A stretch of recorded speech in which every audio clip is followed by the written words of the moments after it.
May kuwento ako. Isa akong misis na housewife.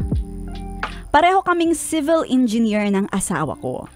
Kaso nung naging 3 na ang anak namin, nag-decide na ako na mag-resign at magbantay na lang ng aming mga anak. Well, sa totoo lang namimiss ko ang magtrabaho. Kaso as a mother and a wife, napagdesisyonan ko na talaga ang mag-focus sa family. Boring para sa iba pero fulfilling ang maging housewife para sa akin. And tuwing sweldo, kung happy day yon para sa empleyado, ganun din naman para sa aming mga housewife. And it feels like a reason to celebrate all the struggles, wow, English na English, na pinagdaanan namin. Bilang dating nagtatrabaho din, alam ko yung bigat at pagod ng trabaho ng asawa ko. And I make it a habit na pasayahin siya. Yung saya na tipong maaabot niya yung rurok ng langit sa saya.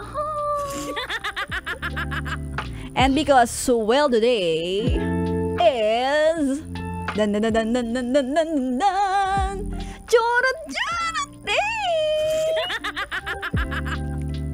feeling ko reward ito na matatanggap niya for being a good daddy and a good naughty hubby. Nice pala, nice pala. Pag-uwi niya sa bahay ng 6:00, nakahain na ang pagkain. Binubusog ko siya sa paborito niyang buttered chicken na luto ko at nakaka-extra rice pa siya. Pagkatapos nun, sarili ko naman ang aking ihahain. Dahil ang dessert niya ay ang aking cream pie.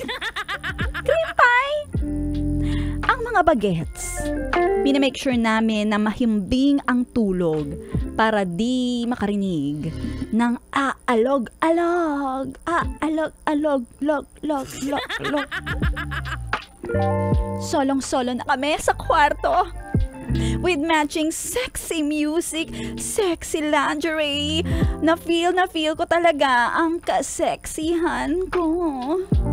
At para instant ang switch ng mood, na galing sa pagod mode to sexy mode. O, diba?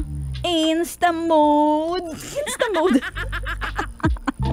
Dahil 10 years na kami, ang peg namin ay It's All Coming Back na kanta ni Celine Dion. Bakit may pag It's All Coming Back?